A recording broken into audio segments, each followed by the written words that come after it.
Dalam dialog cemerlang membahas mengenai jangan abaikan kesejahteraan buruh. Tadi sudah kita kupas bagaimana kondisi terkini terkait buruh dengan isu-isu apa yang hangat di Kota Pekanbaru dan juga perbandingannya dengan beberapa daerah lain juga di Provinsi Riau. Tadi skop yang disampaikan oleh Bang Devi. Dan tadi juga ada satu statement yang disampaikan oleh Bu Imelda Samsi terkait dengan kondisi atau keberadaan SPSI ini yang bisa dikatakan tidak ada, padahal secara perundang-undangan ada. Ini isu atau mungkin apa isu yang ada terkait dengan hal ini? Seperti apa? Jadi ini bukan isu, tapi ini sudah suatu fakta yang saya temukan di lapangan, di mana SPSI ini diatur dalam undang-undang, tapi fakta ataupun kenyataannya di lapangan ada beberapa pihak yang mengatakan keberadaan SPSI itu dianggap, ya tanda petik dianggap tidak ada. Kenapa saya katakan seperti itu? Karena setiap SPSI ini, buruh kami ini kan tidak banyak, yang diminta itu bukan proyek, tapi yang dibutuhkan mereka ini dengan tenaga kerja tukang, bongkar muat, berapa yang diperjuangkan mereka? Paling sehari 100.000, 150.000. Jadi ketika masuk ke perusahaan dianggap ini tidak ada, itu yang menjadi suatu kekesalan. Akhirnya itu yang menyebabkan aksi kemarin terjadi. Jadi akhirnya saya selaku konfederasi tentu menahan aksi-aksi seperti itu dengan upaya-upaya tahapan yang saya lakukan dengan konsep mediasi dulu. Karena kemana? Induk kami Serikat Pekerja ini berinduk, tempat kami mengadu tentu ke Dinas Tenaga Kerja. Nah, kalau untuk wilayah Kota Pekanbaru tentu di Snaker Kota, gitu kan. Kalau untuk Provinsi Riau tentu kan ini secara induk besarnya. Jadi kalau kami mengadu kepada Dinas Tenaga Kerja kota sendiri, tidak juga ada jalan keluar. Akhirnya kemana lagi kami mau mengadu? Ke perusahaan tidak diberikan pekerjaan. Mediasi tidak terlaksana. Memang saat itu dari Dinas Tenaga Kerja sendiri mengundang perusahaan-perusahaan yang tidak merespon keberadaan SPSI, tidak mempekerjakan buruh ini kan. Namun perusahaan-perusahaan kembali lagi bangkir, tidak hadir. Jadi kami mau kemana? Kalau hak kami sebagai pekerja yang diatur dalam Perwaku kami tidak dapatkan, apakah SPS ini seluruhnya yang total jumlahnya untuk sekota Pekanbaru kurang lebih 6.000, apakah kami mau jadi perampok? Kalau kami tidak bekerja tentu jadi perampok. Kalau perampok tentu ditangkap, masuk sel, penuh sel itu nanti. Nah, jadi kami hanya memohon, artinya dalam hal ini kepada pihak-pihak pengusaha di luar sana, kita ini sebenarnya bermitra. Kalau memang ada kesalahan dari anggota SPSI yang mungkin caranya bersikapnya sedikit arogansi atau bagaimana, itu bisa diberikan teguran. Karena kami masuk SPSI ini tidak pakai tes psikolog. Mungkin kalau masuk polisi itu pakai tes psikolog. Kalau kami ini kan ada yang sarjana, ada bahkan yang tidak sekolah. Jadi dengan cara inilah kami bisa bekerja. Jadi pemahaman-pemahaman seperti ini yang memang harusnya diberikan oleh saya sendiri sebagai Ketua Konfederasi, dan dengan Dinas Tenaga Kerja, kebetulan ada Pak Devi juga di sini. Itu di Dinas Tenaga Kerja kan tentu ada, kalau di bidang pemerintahannya itu bagaimana pembinaan kepada tenaga kerja itu ada di situ semua kan. Tinggal kami butuh untuk diperhatikan oleh Dinas Tenaga Kerja, dalam artian pekerja-pekerja ini tolonglah diselamatkan, diusahakan mereka ini supaya memang dapat menjalin komunikasi yang baik dengan perusahaan. Apalagi perusahaan itu menanamkan investasinya, berinvestasi di Provinsi Riau, khususnya di Kota Pekanbaru, kan masuk ke wilayah kita. Oknum perusahaan ya? Iya, bukan perusahaan. Kalau perusahaan semua kacau. Jadi oknum, perusahaan semua kacau. Tuh kami tidur aja lagi di rumah, SPSI nggak usah kerja lagi. Nah, gitu, itu kan? dia. Baik, ya, saya sudah dapat poin-poinnya. Ini Bang Devi, ada hak dan kewajiban ini yang harus juga secara seimbang menjadi titik temu, bahwa ada tampaknya hak yang belum didapatkan, dan juga tentunya ada kewajiban-kewajiban, tentu ada alasan-alasan juga dari perusahaan-perusahaan. Mungkin dari pemerintah sendiri melihatnya seperti apa sebagai mediator mungkin di tengah-tengah kondisi ini. Baik, makasih Mas Chandra. Sebetulnya untuk khusus case yang kita lihat bersama atau kita dengar bersama ini, yang mungkin dari pihaknya SPSI Bu Imelda, di dalam buruh sendiri itu ada dua ya, artinya ada buruh yang bekerja langsung dengan perusahaan, artinya punya hubungan kerja, ada buruh yang bekerja di luar hubungan kerja. Kebetulan SPSI Bu Imelda ini menaungi beberapa federasi yang kebanyakan aktivitasnya pekerja atau buruh yang di luar hubungan kerja. Artinya memang murni kemitraan. Nah, kalau seperti Mas Chandra mungkin kerja sama TVRI, otomatis majikannya bos TVRI kan. Kalau Bu Imelda ini anggotanya kan nggak ada. Majikannya kan bukan perusahaan yang menjalankan aktivitas konstruksi itu. Artinya memang perlu ada pendekatan-pendekatan dengan pihak perusahaan. Dan di Perwako 42 2018 juga diatur. Artinya khusus pekerja atau aktivitas tenaga kerja bongkar muat ini baru bisa dilaksanakan apabila ada kesepakatan para pihak. Artinya murni ini menjadi kesepakatan para pihak sudah ada, baru aktivitas itu bisa dijalankan. Kalau masalah keberadaan, pengakuan keberadaan, memang kadang-kadang perusahaan yang menjalankan aktivitas ini kan bukan perusahaan murni yang ada di Provinsi Riau.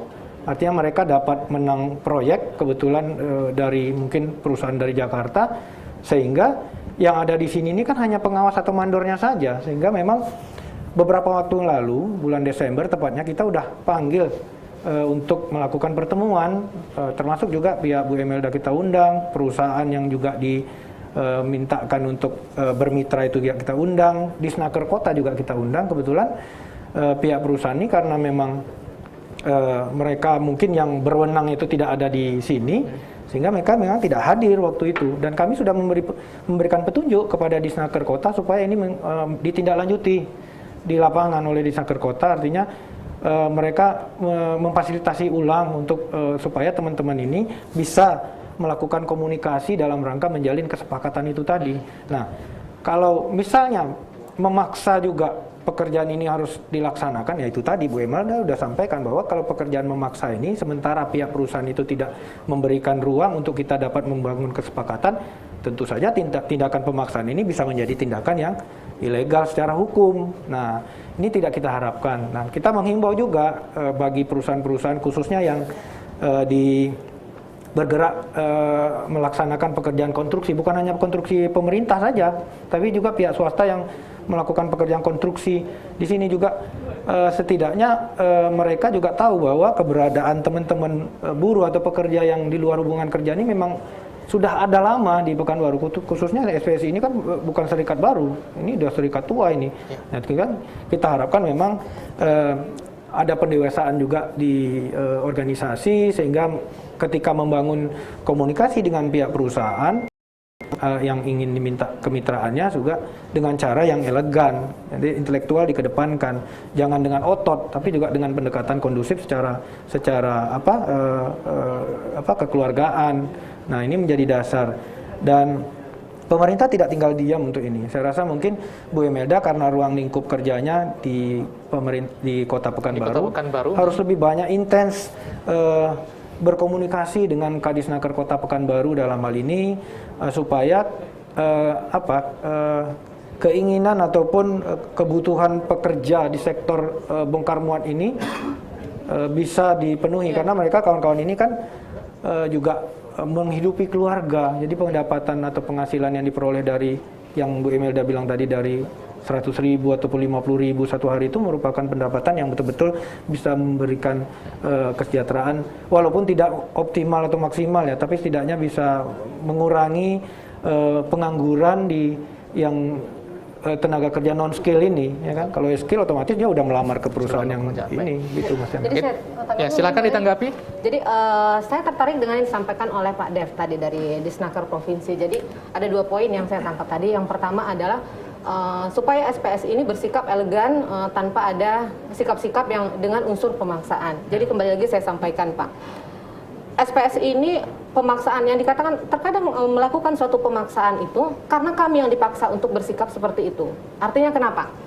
Perusahaan-perusahaan sekalipun itu pimpinan berada di luar kota ataupun di luar negara, di luar negeri pun sekalipun, artinya itu sudah ada yang menerima mandat di perusahaan tersebut. Artinya mereka berada di bumi Lancang Kuning ataupun Kota Pekanbaru, kita berbicara untuk Kota Pekanbaru, mereka harusnya memahami dulu aturan-aturan. SPS ini bukan hanya ada di Provinsi Riau. SPS ini secara nasional bahkan internasional, ada kita di ILO kan. Jadi tidak perlu diragukan keberadaan SPSI. Jadi terkadang anggota masuk dihalangi atau justru tidak diberikan pekerjaan. Saya sepakat tadi jika Pak Dev sampaikan harus ada kesepakatan.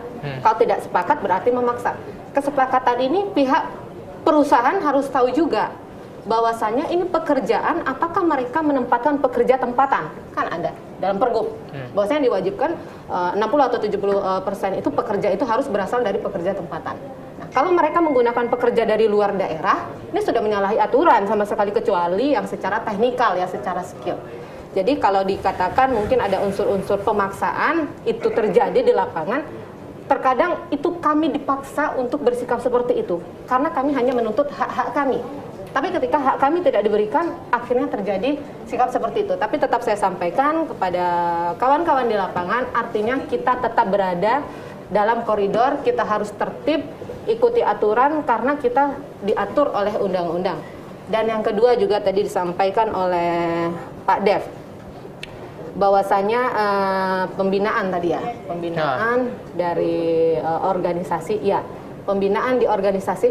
Saya selaku konfederasi baru kurang lebih 3 tahun, namun memang saya perhatikan keberadaan dari federasi-federasi, karena di konfederasi ini kan ada beberapa federasi, ada NIBA, SPTI, RTM, MS, PBPU. Jadi saya tidak salahkan juga anggota saya mungkin yang bersikap arogansi karena pemahaman mereka yang kurang, tapi saya lebih tekankan kepada pimpinan-pimpinan PC ini, berikan pembinaan kepada anggota. Kita memimpin harus ada yang bisa kita lakukan. Jika tidak ada pembinaan kepada anggota, bagaimana anggota bisa cerdas? Masuk ke SPSI tidak pakai tes psikologi seperti saya bilang tadi. Pembinaan ini yang saya mohonkan juga kepada dinas. Kalau organisasi itu memang harus digerakkan, laksanakan. Kepada dinas juga ya dibantu, dibina juga lah guru-guru ini supaya mereka lebih cerdas, lebih memahami aturan sehingga sikap-sikap arogansi tadi dapat lebih ditertibkan begitu. Oke, berarti tidak dipungkiri juga bahwa memang ada unsur-unsur arogansi yang memang secara apa namanya kemampuannya atau mungkin buruh ini memang harus dibina juga. Artinya memang tidak bisa dipungkiri juga memang langkah-langkah pemaksaan tadi arogansi mereka arogansinya itu karena dipaksa mereka untuk bersikap arogansi. Coba kalau mereka masuk, Anda dari mana, SPSI, apalagi datang dengan surat resmi, dengan logo resmi SPSI, dipelajari, ini SPSI resmi. Kalau saya lihat semangatnya dari Pak Dev dan juga Bu Imel, satu semangatnya adalah kesepakatan para pihak. Itu core utamanya sebenarnya. Cuman cara untuk mencapai itu, ini sebenarnya yang seninya, saya lihat seninya. Tadi penawaran yang diusulkan oleh Pak Dev aja adalah tentang komunikasi ke Disnaker kotanya, lebih smooth seperti itu. Namun juga disampaikan oleh Bu Imelda bahwa pendekatan mediasi itu sudah dilakukan, sudah ada komunikasi, tapi responnya ya mungkin agak slow, bahkan ke perusahaan juga ketika masuk bahkan kesannya dihalang-halangi seperti itu. Jadi ada yang miss di sini. Kita akan cari solusinya seperti apa nanti dalam diskusi ini. Saya beralih kepada Bang Heri Talent. Kalau kita melihat di lapangan apa saja fenomena yang terjadi di lapangan yang sering ditemui oleh Bang Heri? Ya, terima kasih Pak. Ya, fenomena di lapangan ini sering terjadi, ya kadang-kadangnya kurangnya tuntunan dari kepemerintahan kami. Seharusnya kan dinas tuh bentuklah suatu pendidikan kepada serikat nih. Janganlah kita tuh diterima database mereka, tuntunlah kami. Kami pun selaku Satgas Pak, bermohon juga kami kepada Pak Dinas, rangkullah kami di suatu acara-acara pemerintahan, contoh 17 Agustus, contoh macam-macam tuh, MTQ, rangkullah kami Pak, kami siap bantu. Tapi janganlah lepaskan, tahu-tahu sampai sekarang nih kan kita dilepaskan. Udah jelas kita buruh tuh ada tamatan yang nggak ada pula yang ada. Jadi rangkullah kami Pak. Panggil-panggillah kami di acara apel kebesaran, kan itu permintaan kita ke depan Pak, supaya kami itu ada potensinya. Sekarang nih ada contohnya perusahaan melapor kepada Bapak seharusnya Bapak anjurkan, sampaikan sama SPSI-nya supaya nantinya tidak terjadi permasalahan, kan gitu seharusnya Pak, jangan dilepaskan gitu. Maklumlah orang kita nih, anggota kita nih lepas Pak, dia kadang-kadang dia berbicara sama orang Bedasi itu kadang-kadang maklumlah nggak sopan. Kalau Bapak yang menyampaikan kepada orang itu, saya rasa tentu lebih sopan lagi. Mereka tuh lebih memandang kita. Kalaulah Bapak Kak Dinas tuh menghargai SPSI, jayalah SPSI itu Pak. Istilahnya diarahkan mereka tuh ini gini. Mungkin itulah nambahan dari Baik, saya. Bang Heri Talen, tadi ada harapan di sana ya, bahwa memang pendekatan yang ideal itu yang dicari, tidak ada yang ingin mencari apa namanya dalam bentuk konfrontasi ataupun mungkin pendekatan yang apa namanya dialogis gitu ya, itu lebih ditekankan sebenarnya. Bang Nevi, ini bagaimana melihat kondisi hari ini, upaya-upaya terkait hal ini juga, dan juga kedepannya dorongan-dorongan, memang ini secara sakupan mungkin ke Kota Pekanbaru ya, tapi juga dari pengalaman menyelesaikan kasus-kasus yang ada, apa kira-kira yang bisa ditawarkan dalam hal ini selain yang sudah disebutkan tadi? Baik, sebetulnya kami di Disnaker Provinsi sudah melibatkan ya di dalam kelembagaan hubungan industrial yang ada. Kita ketahui bahwa kelembagaan industrial itu ada Dewan Pengupahan, ada lembaga kerjasama tripartit. Artinya dalam ranah kebijakan, teman-teman serikat pekerja, serikat buruh yang ada di Riau khususnya dalam kapasitas yang mumpuni, tentu kita masukkan di dalam keanggotaan kelembagaan hubungan industrial. Artinya dengan melalui kelembagaan ini kita memberikan tuntunan dan pendampingan juga terkait dengan permasalahan-permasalahan yang ada di masing-masing serikat pekerja dan serikat buruh. Nah, kami juga mengharapkan artinya timbal balik ya, karena pemerintah ini kan sumber dayanya juga terbatas ya, dari mulai keuangan, SDM juga terbatas ya. Jadi tidak bisa menaungi keinginan seluruh, karena serikat pekerja ini kan banyak ini. Kalau Bu Imelda minta, ya kita penuhi, nanti yang lainnya juga minta, kita nggak bisa penuhi karena terbatasnya sumber pembiayaan yang ada. Nah, kita berharap, saya yakin lah Bu Imelda dengan kepemimpinannya bisa membawa ini lebih baik, karena dengan kesepakatan para anggota, kami siap diundang kapan saja. Artinya kan punya anggaran dasar, anggaran rumah tangga, tentu ada pembiayaan iuran dan lain-lain, itu bisa digunakan untuk pembinaan anggota.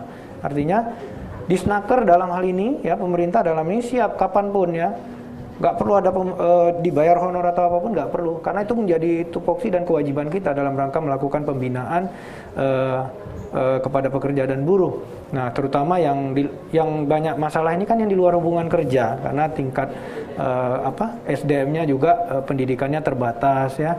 Kita maklum itu, artinya ini mungkin seperti yang dibilang Pak Heri Talen tadi, ya kita pemerintah tuh perlu hadir, bahwa negara itu perlu hadir diwakili oleh Disnaker di sana untuk memberikan pendampingan, karena siapa lagi yang didengar. Nah, artinya kita butuh juga simbiosis, mutualisme, kemitraan dari teman-teman ini supaya suasana pembangunan kesejahteraan di Provinsi Riau ini tetap berjalan kondusif dan tidak ada gangguan keamanan, terutama dari sektor teman-teman buruh ya.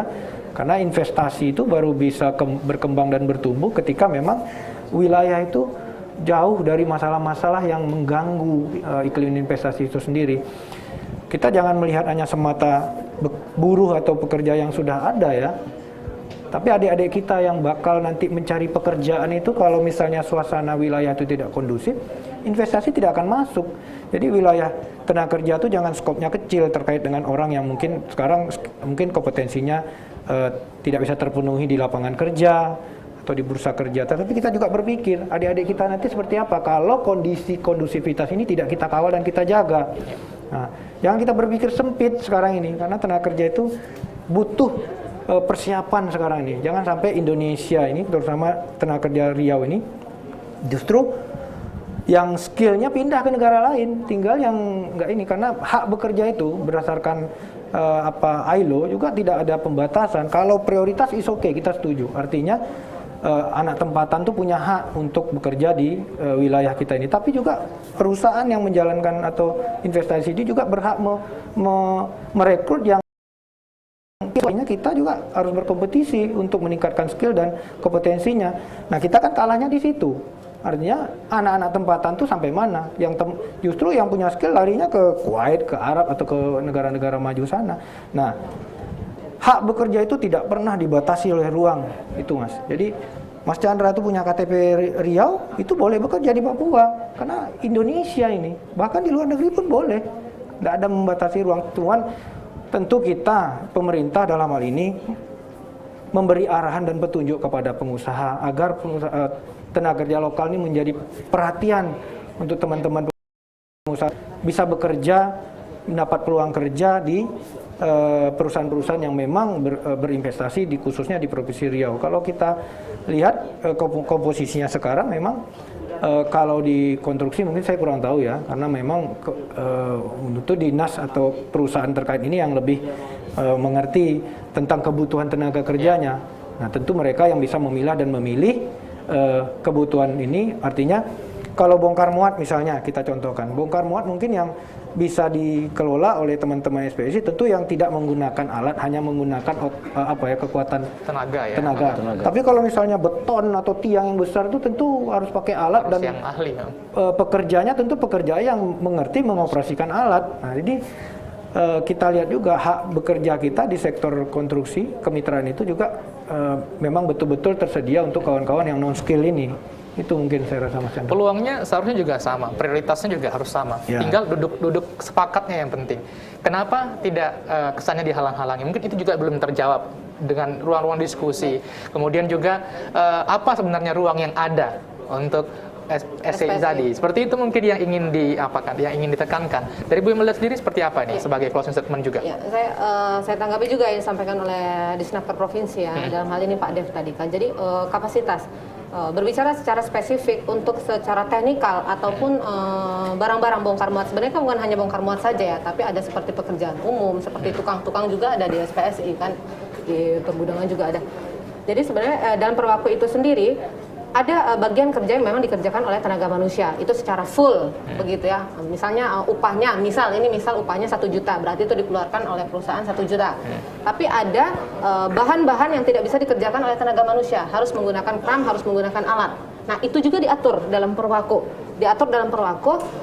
Bahwasanya tidak lebih dari 2 orang anggota pekerja bongkar muat yang harus ikut dilibatkan dalam membantu proses kerja tersebut. Bukan secara teknikal, jadi konsepnya membantu. Dan membantu di situ juga diatur dalam perwaku 40%, 40-60. Jadi tidak ada istilah yang tidak bisa dikerjakan oleh tenaga manusia sehingga menghilangkan keberadaan SPSI. Tidak, karena itu diatur dalam perwaku juga. Dan terakhir, sebagai kesimpulan, saya tertarik sebenarnya disampaikan oleh Bang Dev. Artinya kami SPSI juga butuh support dari Disnaker dan begitu juga sebaliknya. SPSI akan mensupport keberadaan pemerintah dalam hal ini yang tempat kami mengadu adalah Disnaker. Dan saya tertarik ketika disampaikan tadi, ini organisasi profesi yang punya iuran. Ya, ini organisasi profesi bukan hanya organisasi massa, tapi ini organisasi profesi yang punya income, punya iuran. Dan ini saya perlu tegaskan, jadi ketika terjadi statement-statement premanisme di lapangan, karena kami juga mengakui, artinya serikat pekerja ini harus diatur lebih bersih, SPSI lebih tertib, karena mungkin ada oknum-oknum dalam organisasi ini yang mereka mengatasnamakan SPSI, namun dia tidak mengikuti ADRT, tidak menjalankan iuran, akhirnya mereka melakukan pungli. Mereka meminta kepada suatu perusahaan, mengambil jatah ke perusahaan dengan menggunakan logo SPSI, namun untuk kepentingan pribadi.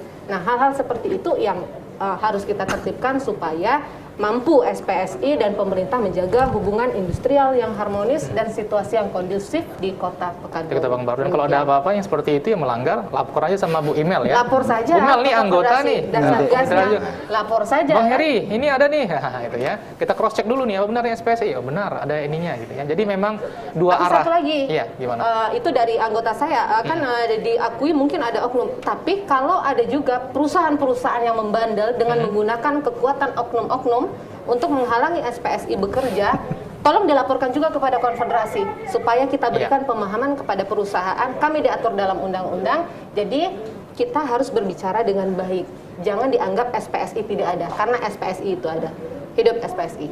Ya, baik. Mudah-mudahan ini menjadi suara ya untuk kemudian memberikan aspirasi dan inspirasi baru bahwa semuanya punya ruang yang sama sehingga mendapatkan kesepakatan para pihak tadi sehingga seluruhnya dapat kebaikan-kebaikan baik itu dari pengusahanya, baik itu dari pekerjanya maupun dari SPSI maupun pemerintah juga seperti itu. Dan ini menutup dialog kita pada hari ini. Terima kasih Pak Dev dan juga Pak Heri dan juga Bu Imel telah melengkapi dialog kita pada hari ini dan luar biasa. Mudah-mudahan kita semua ke depannya bisa lebih baik lagi dan mendapatkan apa yang kita targetkan di tahun 2022 ini. Demikian kebersamaan kita kali ini pemirsa, dan akhirnya saya Chandra Alvin Nudes mewakili seluruh kerabat kerja yang bertugas mohon pamit. Wassalamualaikum dan sampai jumpa. Ini seru ya.